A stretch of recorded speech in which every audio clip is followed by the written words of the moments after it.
중심으로 가문의 영광이라는 제목으로 말씀의 은혜를 나누겠습니다.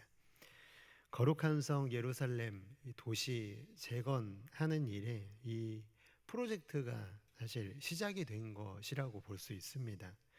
위대한 프로젝트죠. 그 과거의 영광이 지금은 너무 허무하게 무너져 버려 있기 때문에 도시가 도시로서의 기능을 제대로 할 수 있도록 사람들이 이주해야 되는 일이 생겼습니다. 그런데 이 위대한 프로젝트에 참여할 사람들은 정해져 있었는데 10분의 1이 이주해 오는 것으로 정해졌습니다.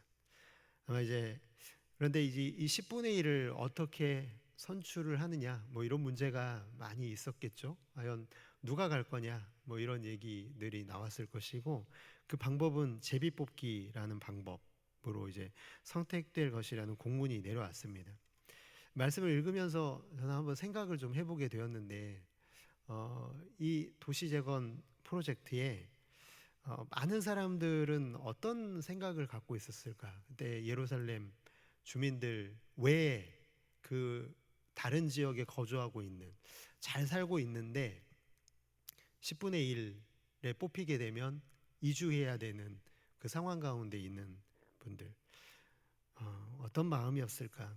근데 가장 먼저 좀 걸리게 되는 건 현실적인 문제 아니었을까 생각을 해보게 됩니다. 경제적인 문제가 먼저 해결이 돼야 되겠죠. 아니, 먹고 사는 문제가 해결이 안 됐는데 어떻게 옮길 수가 있겠어요? 예루살렘은 여러분 폐허가 된 후에 사실 지금 도시가 갖춰야 될 인프라를 거의 다 잃어버린 상황입니다. 생각보다 여러분 도시에서 먹고 사는 문제가 간단하게 보이지만 정말 많은 부분들이 준비되어야만 도시에서 살 수가 있습니다. 농촌에서 사는 건 그냥 내가 자급자족 할 수 있잖아요. 그냥 내가 땅 파서, 절대 이게 쉽다는 얘기가 아닙니다. 이렇게 농사를 짓는 이 일은 내가 노동력을 들이면 충분히 할 수 있는 일인데, 도시에서 산다는 건 그게 아니잖아요. 일자리가 있어야 되고, 그 일자리를 통해서 내가 돈을 벌어야 되고, 그 돈을 화폐를 통해서 뭔가 나에게 필요한 것들을 바꿔야 되는, 그리고 나에게 필요한 생필품이라고 하는 것도 사실은 공장이 돌아야 되고, 그 공장에서 내가 살고 있는 지역으로 옮겨와야 되는 물류, 여러 가지 정말 말로 설명하기 힘든 복잡한 과정을 거쳐서 도시가 형성이 되는데, 여러분 정말 또 무엇보다도 또 중요한 게 그런 인프라를 지킬 수 있고 또 이렇게 도시가 기능을 할 수 있도록 지켜야 되는 문제도 아주 중요하겠죠. 군사력이 있어서 무역로를 보호하는 것도 마찬가지일 테고요. 여러 가지 정말 필요한 것들이 너무 많은 것 같아요. 그런데 가장 결정적인 문제 한 가지만 꼽으라면 주거 문제, 집 문제의 해결이 중요하지 않았을까. 근데 느헤미야 7장 4절의 말씀을 표준 세번역으로 보면은 이렇게 되어 있습니다. 성읍은 크고 넓으나, 그래서 지금 이주하려고 하고 있죠. 인구가 얼마 안 되고, 그러니까 인구가 얼마 안 되기 때문에 성벽을 재건했어도 아직도 지킬 만한 군사들이 제대로 요충지에서 지킬 수 있는 환경이 아니었다라는 거예요. 그러니까 지금 안전하지 않은 상황 가운데 마지막에 보면은 제대로 지은 집도 없더라, 이렇게 되어 있는 것을 보게 됩니다. 그러니까 제비 뽑혀서 10분의 1의 사람들이 이주해 오게 되면 집이 지어져 있는 게 아니라 뭐 해야 되는 거예요? 이제 집부터 지어야 되는 거예요. 근데 지금 성벽이 재건되었다고는 하지만 그 성벽이라고 하는 곳을 지켜야 되는 사람들도 부족한 상황에서, 그러니까 안전이 지금 확보되지 않은 상황에서 가족들이 위험에 노출되고 집까지 지어야 되고 일자리까지 해결해야 되는 정말 어려운 상황이라고 할 수가 있습니다. 참 난감하죠. 안전이 확보되지 않은 곳에 가족과 함께 지내야 되고, 그리고 집을 지어야 되는 이런 문제. 이런 부담감을 갖고 있기 때문에 아마도 이제 제비를 뽑을 때 제발 내가 10분의 1에 뽑히지 않기를, 이런 마음이, 이런 현실적인 문제 때문에 그런 마음이 들지 않았을까, 그런 사람들이 대부분이지 않았을까라고 우리는 좀 그렇게 생각을 하게 됩니다. 그런데 그렇다고만 생각하기에는 사실 그렇지 않은 사람들도 상당히 많았을 거라고 생각을 하거든요. 왜냐하면 여러분, 우리가 이 현실적인 문제만 봤을 때는 그럴 거야 라고 생각이 되지만, 우리가 지나왔던 느헤미야 9장의 사건 여러분 기억하시나요? 9장에 어떤 일이 있었죠? 하나님의 말씀을 에스라가 읽고 이스라엘 백성들은 서서 말씀을 듣고 가슴을 치고 회개한 역사가 있었잖아요. 말씀 때문에 울고 웃었던 그 9장에서 일어난 사건의 영향력이 여전히 지금 이스라엘 백성들의 마음을 뜨겁게 데우고 있었기 때문에, 그냥 현실적인 문제 때문에 나는 10분의 1에 들지 않아야 돼 라는 생각만 가지고 있는 사람들이 더 많았을 것이라고 생각이 안 되는 겁니다. 에스라가 들려주는 말씀을 듣고 보니까요, 우리가 한참 잘못 살아왔잖아요. 정말 하나님의 말씀을 떠나서 하나님의 말씀을 따라 사는 삶이 행복한 것임에도 불구하고 내가 그동안에 살았던 삶은 너무 잘못 산 삶이었다라는 것을 회개한 이 이스라엘 백성들에게 10분의 1에 포함된다는 것은 사실은 현실적인 문제 때문에 부담되기는 하지만 하나님이 나에게 맡겨주신다면 순종하고자 하는 마음이 더 크지 않았을까.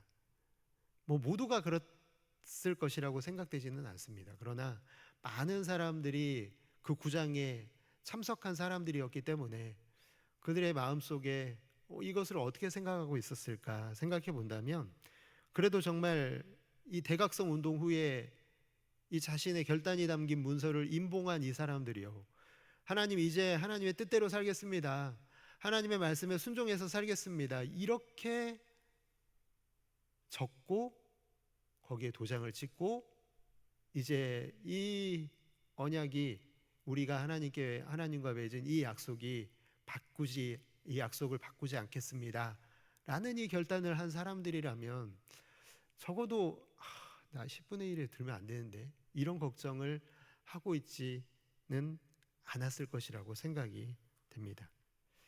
비록 현실적인 어려움이 있었지만 10분의 1의 경쟁을 뚫고 만약에 내가 된다면 하나님 기꺼이 순종하겠습니다, 이런 마음이 있었을 것이라고 생각이 됩니다.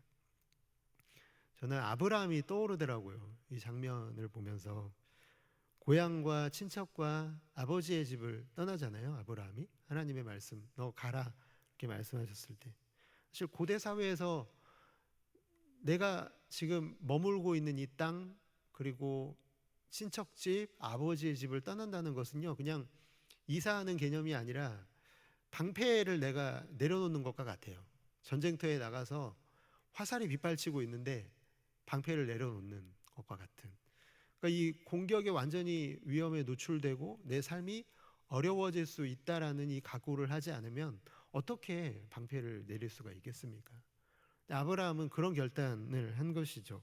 전쟁터에서 스스로 방패를 내려놓는 것과 같은 그 결단을 하고 아브라함이 떠나게 됩니다. 어떻게 근데 순종했을까 한번 생각해 보게 되면은 단 한 가지 답밖에 없는 것 같아요. 왜냐하면 하나님의 명령이 나에게 다가올 위험보다, 내 삶에서 나를 위험하게 하는 일들보다 하나님께서 나에게 하신 명령이 훨씬 더 중요하기 때문에 그 결단을 내릴 수가 있었겠죠. 아무것도 준비되지 않았다고 여겨지는 곳으로 가라는 이 하나님의 명령은 아브라함에게 목숨보다 더 소중한 일이었다는 거예요. 하나님께서 원하시면 불편하고 힘들고 어려워도 대가를 지불하고 하나님을 따르는 것이 바로 믿는 자의 삶 아니겠습니까? 제비뽑기를 앞둔 이스라엘 사람들의 마음이 아브라함과 같지 않았을까 생각을 해보게 됩니다. 오늘 본문에는요, 참 귀한 지파를 가장 먼저 소개하고 있는데요, 이제 뒤에도 여러 지파, 12지파의 사람들을 소개하지만 가장 먼저 유다 지파를 소개합니다. 근데 이 유다 지파 중에서도 베레스 가문을 소개를 하는데요. 베레스 가문은 많이 들어보긴 하셨는데 어디서 나왔을까 이렇게 생각이 드시죠? 어디냐면 바로 야곱의 아들 12아들 중에 유다가 있잖아요. 그 유다가 그의 며느리 다말과의 관계를 통해서 쌍둥이 아들을 낳았는데 그 형의 이름이 베레스입니다. 그러니까 베레스 가문은 정말 유명하고 놀라운 지파예요. 정말 가문의 영광을 얻은 지파입니다. 왜냐하면 바로 이 베레스 가문에서 누가 태어납니까? 여러분 우리가 믿고 고백하는 분 있잖아요. 예, 예수님이 탄생하신 지파가 바로 가문이 베레스 가문이라는 거예요. 유다 지파의 베레스 가문에서 이 예수님이 탄생하시는 가문의 영광을 얻게 되죠. 오늘 본문에 4절과 5절에 보면은 많은 이름들이 있죠. 제가 읽어드리겠습니다. 예루살렘에 거주한 자는 유다 자손과 베냐민 자손 몇 명이라. 유다 자손 중에는 베레스 자손 아다야이니 그는 우시아의 아들이요 스가랴의 손자요 아마레아의 증손이요 스바다의 현손이요 마할랄렐의 오대손이며 또 마아세야니 그는 바룩의 아들이요 고로스의 손자요 하사야의 증손이요 아다야의 현손이요 요아립의 오대손이요 스가랴의 육대손이요 실로 사람의 칠대손이라. 이 가문의 이름들을 기록을 하고 있는데요. 여기 보면은 이름들의 뜻을 찾아보니까 이런 뜻이더라고요. 아다야는 돕다, 우시아는 여호와의 능력, 스가랴는 여호와께서 기억하셨다, 아마랴는 여호와께서 약속하셨다, 스바디아는 여호와께서 심판하셨다, 마할랄렐은 하나님 찬양이라는 뜻을 갖고 있습니다. 여러분 이름의 뜻이 어떻습니까?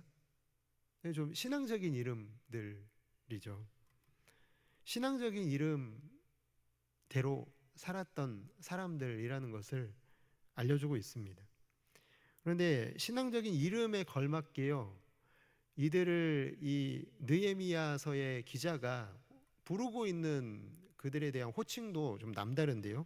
6절의 말씀을 보니까 예루살렘에 거주한 베레스 자손은 모두 468명이니 다 용사였느니라.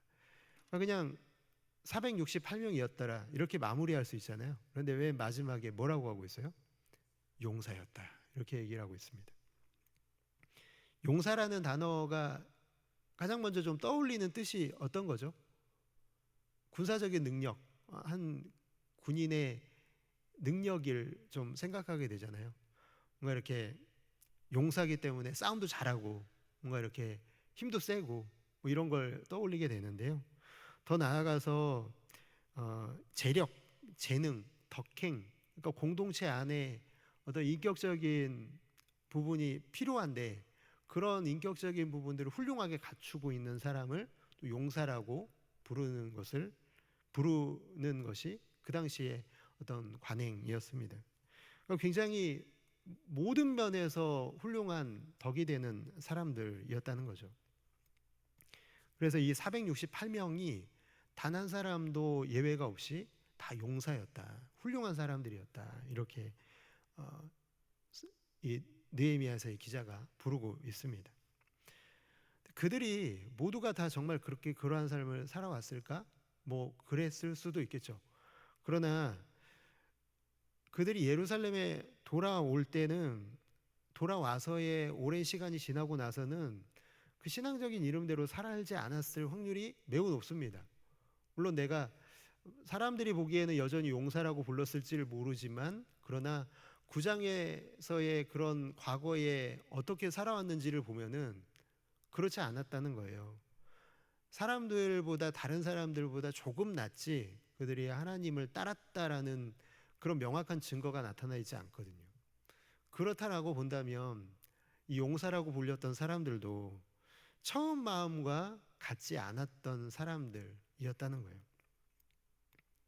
이들도 여전히 구장의 은혜가 없었다면, 구장에서의 그 대각성 운동이 없었다면, 구장에서의 그 은혜 받는 사건이 없었다면 10명 중 한 명으로 내가 뽑히면 왜 하필이면 나야 진짜 죄송합네 이러면서 불평을 터뜨렸을 수도 있지 않을까. 그러나 여러분, 은혜 받으니까 다르죠. 은혜 받으면 10명 중 1명으로 뽑힌 게 재수 없는 게 아니라요, 가문의 영광입니다. 하나님께 내가 쓰임 받는 거니까요. 10명 중 1명으로 뽑혔기 때문에 이 신앙적인 이름을 이제 되찾을 수가 있는 거예요. 그동안 그렇게 살아오지 못했지만. 우리 선조들이 내 이름을 지어준 게 얼마나 부끄러웠겠어요, 구장에서. 그러나 이제는 부끄럽지가 않은 거예요. 아, 기회가 왔네, 하나님이 나를 사용하시네. 그 기회를 오히려 선용하고 있는 이 은혜 받은 사람들의 모습이 나타나 있습니다. 유다 지파의 사람들은 자원한 사람들은 아니거든요. 우리 어제 살펴본 것처럼 자원한 사람들이 있었어요. 그냥 누가 가라고 하지도 않았는데, 나 제비 뽑기 전에 내가 자원할게요, 이렇게 온 사람들은 비록 아니지만, 그러나 이들은 10분의 1에 뽑히면 현실적인 어려움 때문에 내가 자원은 하지 못했지만, 그러나 하나님 저를 그곳에 보내시면 제가 순종하고 기꺼이 그 자리에 가겠습니다, 움직인 사람들이었다는 거예요. 여러분, 오늘 말씀을 맺겠습니다. 우리는 어떻습니까? 우리는 어떻습니까? 하나님께서 우리를 사용하시겠다 말씀하실 때 순종하실 준비가 되어 계신가요? 예를 들어서 여러분, 위험하고 해도 표도 안 나고 정말 하기 싫은 일을 해야 되는데 아무도 안 하는 상황인 거예요. 자원하는 사람들이 없어요. 제비를 뽑겠대요. 그러면 여러분, 10분의 1에 내가 되면 순종하실 준비가 되어 있으신가요? 여러분, 아멘이라고 아무 대답 안 하셔도 됩니다. 예, 이미 안 하셨지만 우리가 좀 그런 준비가 평소에 되어 있어야 하지 않을까. 하나님, 나에게 맡겨주신다면 하나님, 가문의 영광입니다. 내가 그 일 하겠습니다. 그 10분의 1에 내가 되게 해주십시오. 비록 제가 자원은 못해도, 그 자리에 서진 못해도 하나님 10분의 1을 통해서 나를 선택하신다면 그때는 내가 순종하겠습니다, 이 마음을 갖게 되시기를 원합니다. 오늘 우리가 살아가는 삶의 모습이 실은 신앙의 발자국을 새기고 있는 것 아니겠습니까?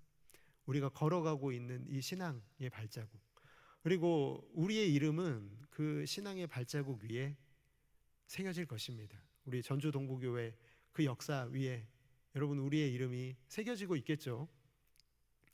그런데 정말 그 신앙의 발자국이 부끄러움의 기억이 아니라 10분의 9에 내가 뽑혔다고 좋아하는 그런 모습의 사람들이 아니라 10분의 1에 뽑힌 것으로 하나님, 나를 사용해 주셔서 감사합니다, 가문의 영광입니다, 이렇게 고백할 수 있는 준비가 되어 있다면 여러분, 정말 하나님이 여러분들을 기뻐하실 줄을 믿습니다. 오늘 우리가 그 준비가 잘 되어야 되겠습니다. 여러분, 그 준비가 잘 되려면 은혜가 사라지면 아무것도 못하거든요. 우리의 마음의 준비는요, 순종할 준비는 항상 거기서부터 시작되는 것 같아요. 하나님, 내 마음속에서 은혜가 사라지는 것, 그러면 우린 절대 하나님 앞에 순종 절대 없습니다. 그러나 기회가 왔을 때 순종할 수 있는 사람은 언제나 그분들이죠, 은혜 받은 사람들. 오늘 이곳에 있는 우리 성도 여러분들 모두가 항상 은혜 받는 사람들 되시기를 주님의 이름으로 축복합니다. 그렇게 될 때 우리는 순종할 수 있습니다. 은혜의 자리 놓치지 마시기를 바랍니다. 은혜가 있는 곳은 어디든 어떤 시간이든 타협하지 않고 놓치지 마시고, 그 은혜의 자리에서 날마다 하나님의 은혜가 내 속을 풍성하게 채워가도록 나 자신을 쳐서 복종시켜서라도 그 자리에 나를 데려다 놓는 그 의지가 여러분들에게 차고 넘치게 되시기를. 그래서 하나님 곁으로 다가가는 걸음이 더 무거워지는 게 아니라 더 가벼워지고 더 간절해지고 더 열망이 넘쳐나게 되시기를, 넘쳐나시는 아름답고 귀한 성도 여러분들 모두가 다 되시기를 주님의 이름으로 축복합니다. 들은 말씀 위해서